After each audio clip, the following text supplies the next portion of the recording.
Food for thought. Matriarchal versus patriarchal. Matriarchal, the ruling of the females, and patriarchal, the dominance of man in the world today. When you look at heritage and ancestry, as far as you could go back, in antiquity to prehistoric time, even everything was matriarchal.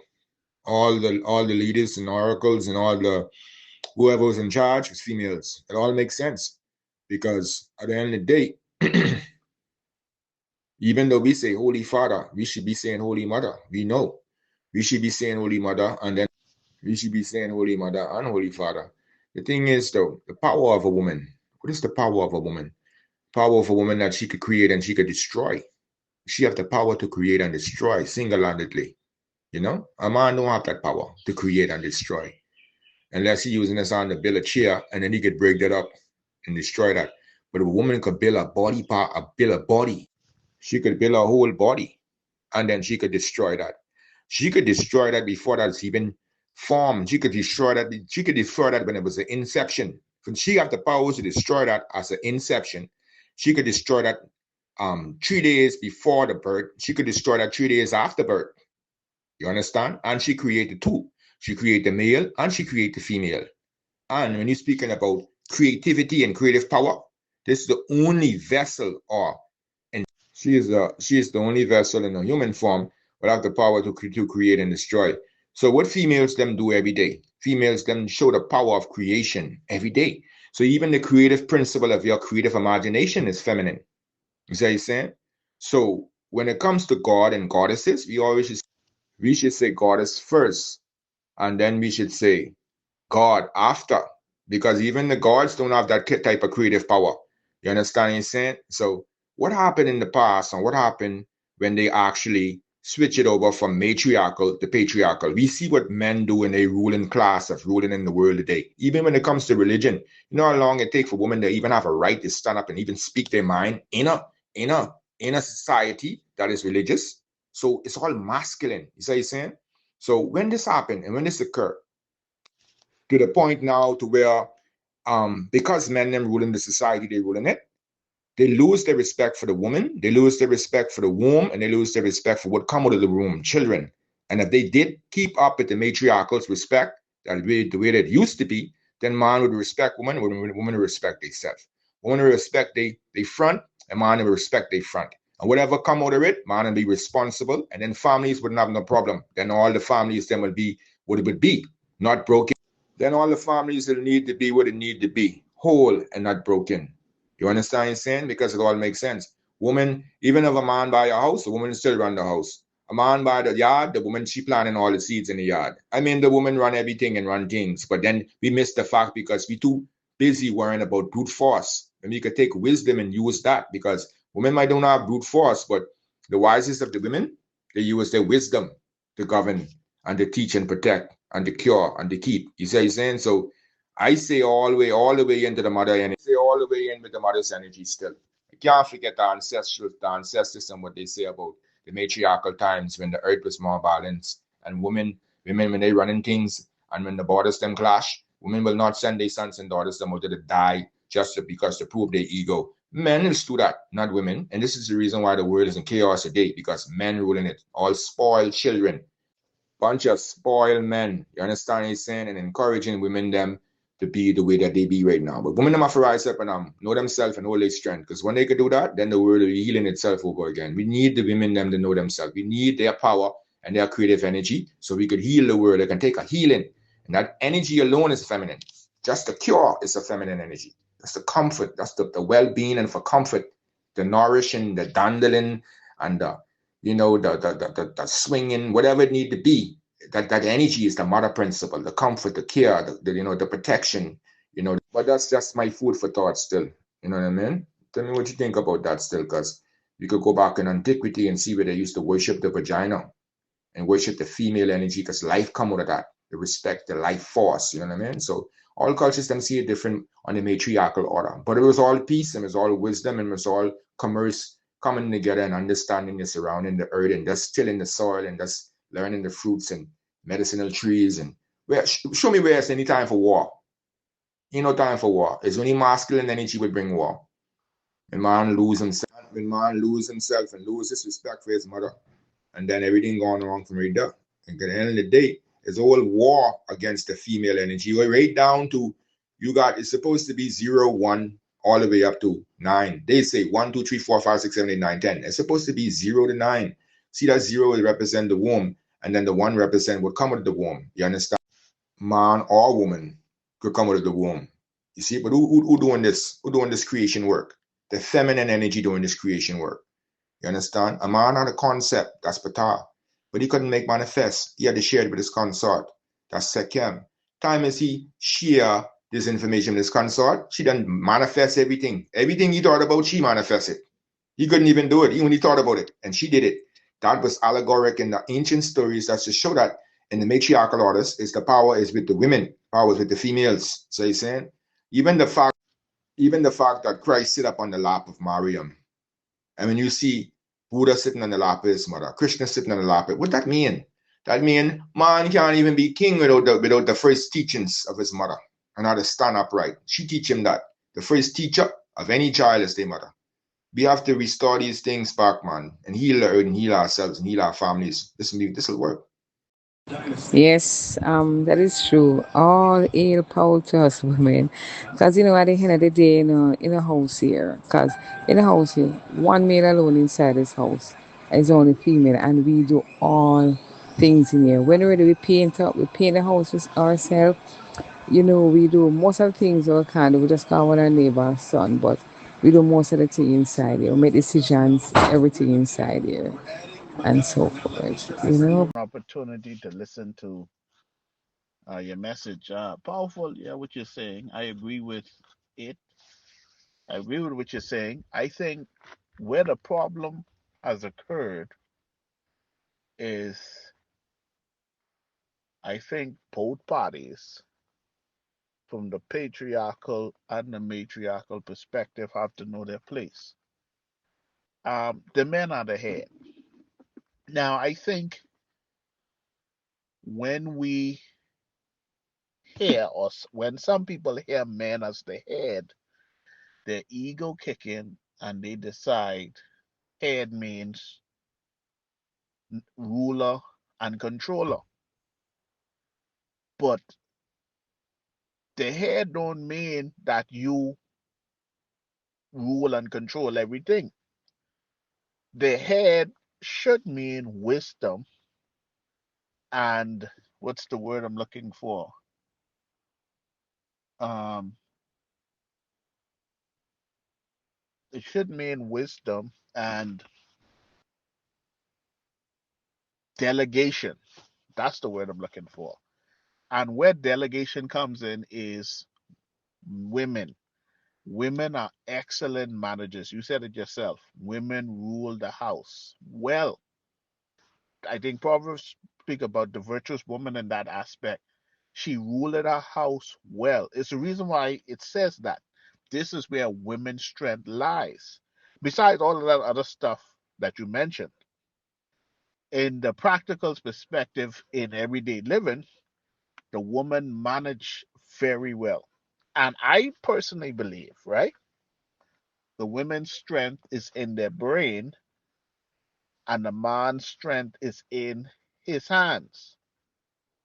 If we could understand that, I mean, it could be so revolutionary, which means although the man is the head and has physical strength, the woman's strength is a mental strength. So we could use both vice versa to get, you know, so much accomplished. Because I think where men fall short and get themselves in trouble is we feel because we's the head and we got the energy, we got the strength, that we don't delegate.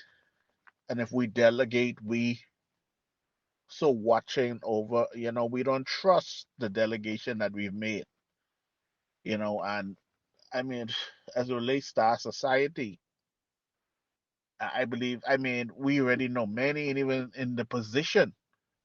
I mean, let's look at it for real. I mean, me and you, for what I know, come up with mother and father, right?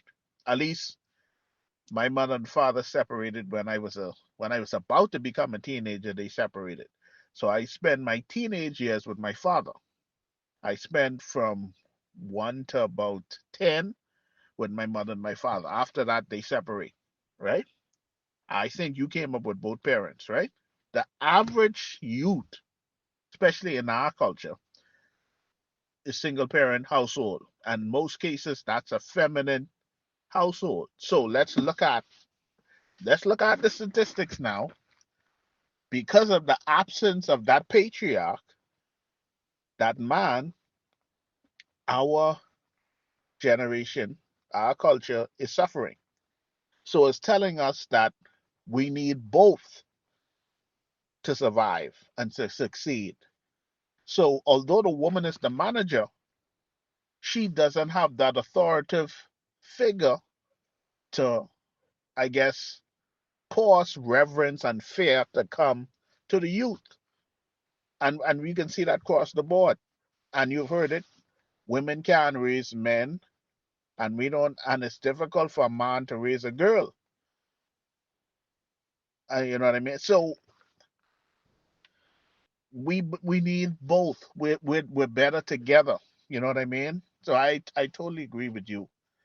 But if we just let women rule and be in dominion, not only what I believe would we be contrary to scripture, but we would be contrary to how God set up things to work.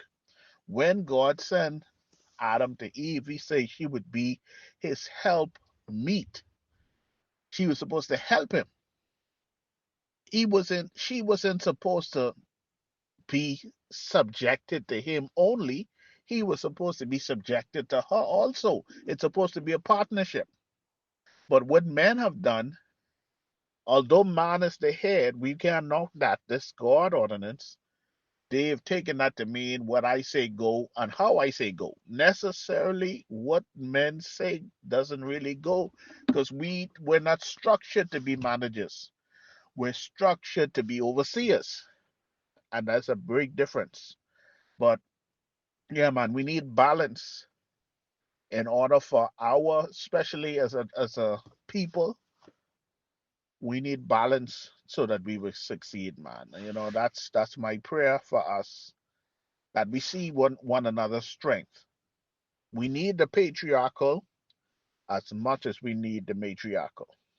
I think what you touched on was a really good point, and to be honest, I've been feeling the same way, that a lot of these things and a lot of problems have been coming from the woman. And not that I'm trying to place more blame on the woman, but if you really think about it, it's really the woman's job to protect her offspring and to bring the spirituality into existence and to really uplift things. And just looking at how the woman, just taking examples from the woman, how they act today, it's just very different from how it used to be in the past times. Like, they're not as spiritual, they're not as willing to be creative, they're more willing to just take a physical route instead of being on more of the magical side, the feminine side. And I really see that's because of the masculine really try to be in competition, and that's where the ego comes in, because there was some switch where the masculine energy was just wanted to like take over the feminine energy basically, or wanted to be in charge.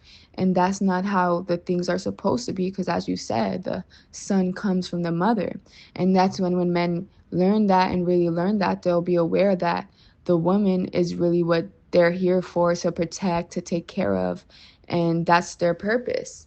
And it's just, that's why you have men out here acting like they're a woman, or being transgender, or being more gay, and that feminine energy. It's really because they're really trying to take it on, and that's really what they want. It's like more of a competitive thing, and that's really where I feel that comes from, because that transgender and stuff, and the men wanting to be women, or the men being really in their feminine energy, I feel it's like yeah, men can have feminine energy, but to a certain extent, like when you're really trying to push it and when you're really trying to become a woman, when you are really a man, that's really where the problem is because yeah, you could see the power that the feminine energy has. You could see what the feminine could do. However, as a masculine, it's not your job to take on that feminine energy, to take on the everything about a feminine, to be a feminine. No, it's your job to protect the feminine energy. It's your job to help cultivate and grow the feminine energy, not to just try to copy it or mock it. And that's why it's just like the masculine energy is like, even though they're not aware, but they could be aware or they're not aware, but they're still kind of like mocking or copying the feminine energy. That's where they're like, their mother is coming in and everything, and they're still not paying homage or respect to where they need to pay respect to.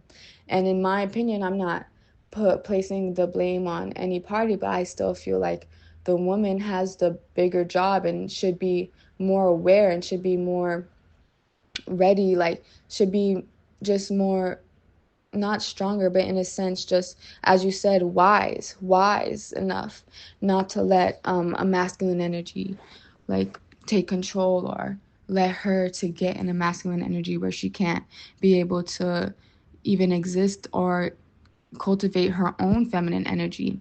And that's where the masculine, the patriarchy comes in, with having the feminine in the 9 to 5s and just on a 24-hour cycle. And most feminine aren't even aware that their moon cycle, that's what they need to go by, the cycles of the moon, the 28-day cycle or their 30-day cycle. So that's why it's just like when women start actually doing their research and learning more about themselves and really taking care of themselves and loving themselves how they used to and how they really should, that's what's really gonna solve everything, because it's gonna start with the woman, because that's what it always starts with. So instead of just, you can't like put a blame on the woman, or you can't do that because like it's there, it's a very sensitive energy. However, it's just like you'll really have to show a woman and really how her power, and to help her out of like, if she's like really gone down a masculine path and really feels like, oh, the masculine has the power, the masculine has the power to make all the change. Because even in my social groups or social circles, or when I go out, when I see all through the experiences I've had, I see mostly women like not depending on men, but thinking that men are going to be the answer to all their problems. However, what Eleduomare, the mother, that how you said you should always go to the mother first, I feel the same way, because the mother is, I feel the same way about the mother. That's how I call on Eleduomare too. I always call on her first, because I'm aware that she's like, she's the mother of all. She's the mother of all existence. She's the mother of my womb. She's the mother of all wombs. So therefore, that's why just when the feminine energy turns back into really the motherhood and being in the motherly energy, that's where society is really going to bring about a lot of changes. But until then, I mean, not but until then, just we have to do as much as we can for other women to help them and help them, empower them to see really where their power is. And even though it could be difficult at times, because like some women are so powerful, they're so beautiful, they have so much energy, they have so much going for them, and you could see that for them, and yet you could see like they're throwing it away, or they're wasting it maybe on a masculine, or not even if they're wasting it on a masculine, but they're wasting it in their masculine energy because they're not thriving in their feminine energy. Yes, some women can be prosperous still in their masculine energy. However, if some women really would like, if those same type of women really went into their feminine energy, they would be way more prosperous. They would be way more thriving, because that's the energy they came to master in this existence. That's why they came as a feminine. That's why all this confusion is coming about the genders and everything, because it's more deeper, because it's not just about genders, it's about the feminine energy and the masculine energy. And that's what they're really trying to confuse and get people to not reject it, but to get people to like turn a blind eye to it, and just putting as a gender war, when it's really about the feminine energy and the masculine energy that needs to be healed. Told you this long time ago that matriarchal is how the system runs. That is how the colonizers managed to thief some of the land, because they would say they're marrying the women of the land and have children, and that's how they stole the land. Right? That happened in our islands, all of the islands. Um, we know of some of in my area where some of the colonizers marry um, native, indigenous, have children, and they given them their surname, and through that surname and through the lineage of the children, they took the land. It's there in history, bro. So this is not something new. This is something that's been going on for a while, and it's sad because and the thing is, it now our women is jumping over here, fully independent women. They've lost the role which they had, which is to help but protect. Um, and the women, as I said back then, were wealthy women. The one even who helped Jesus on his way were wealthy women. They weren't any you know poor women. They were wealthy. Other thing I meant to say to you concerning this, if you look at in history, the so-called poker hunters got married to this man, and da da da da, and he was loved. It was not. That was something that they did to acquire lands. And if you look in the American history, you would see that. Um, yeah, she came to the UK and she died here and she's buried somewhere here. Um, but again, it's the narrative they would push um, to say it was love. How would it be love in the sense? Wouldn't you have left her with the land? Wouldn't you have left her ancestors with her father and her uncles and so on with the land instead of acquiring the land? So this is something, as I said, that's been happening for. I've seen it. The French was famous for doing that. Also, they did that. They did it across, not just in Africa or in other places. It was done a lot in the Caribbean. Yes, it was done a lot. Now, if we go historically and we're looking at my history, we're looking at the Kalinagos. If you look into the Dominican side, there was Warner, Thomas Warner.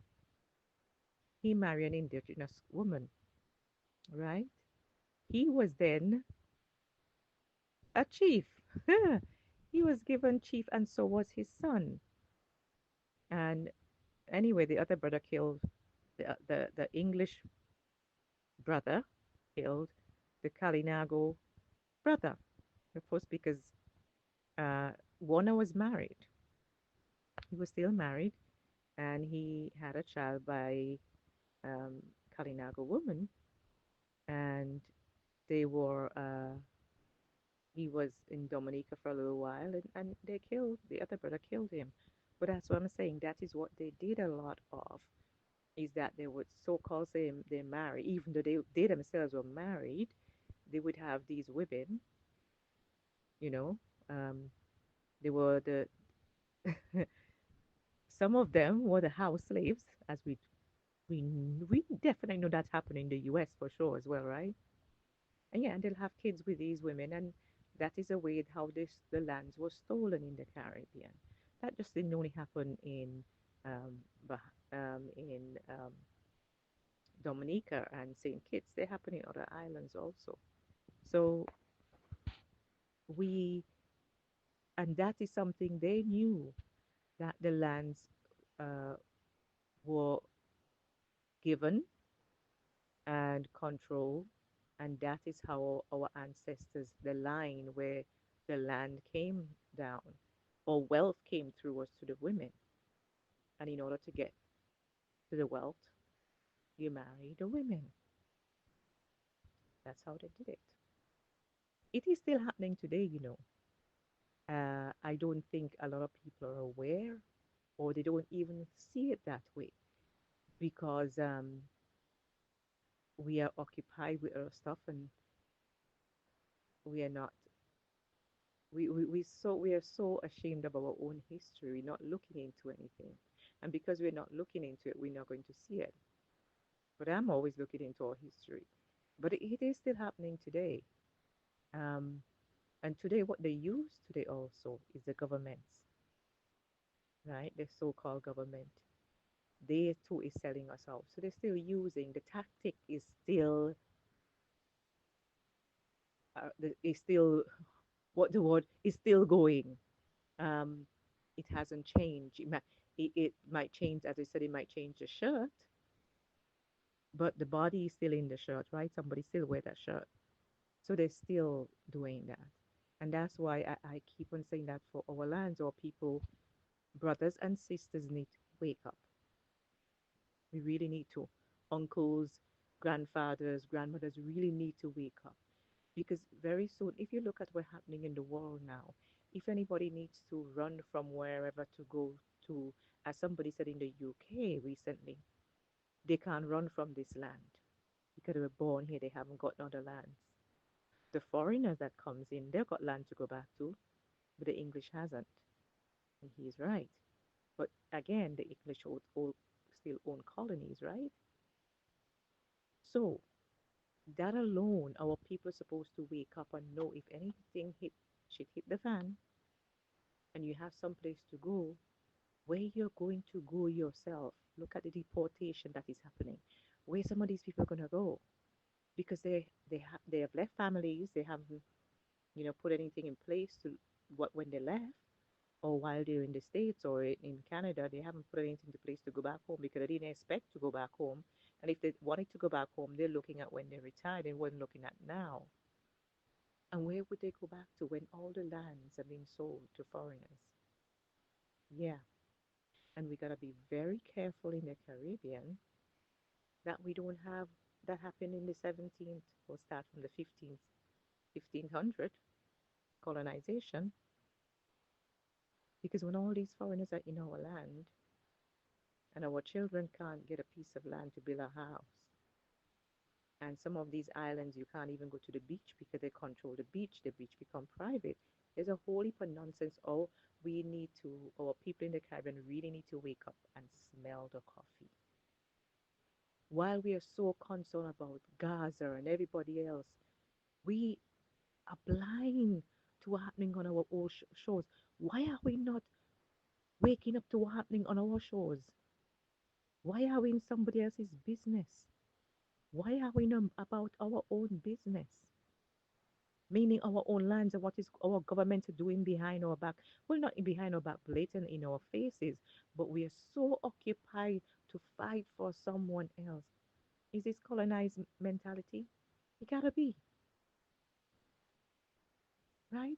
So you are selling out your soul, fighting for somebody else's, and there is a war right on your front, right in front of your face, and you're not waking up to that war. That war is your land's been stolen, taken, sold right in front of you. That's happening in St. Kitts just recently. Uh, exactly. And nobody's saying nothing. I ain't hear no Vincentian. I ain't hear no Saint Kittian. I don't hear any Nevision, they call them. Those from Nevis or Nevanites, whatever how they call them. Sorry if I got it wrong. But there's a lot of things happening on our shores we need to be concerned and we need to be speaking about.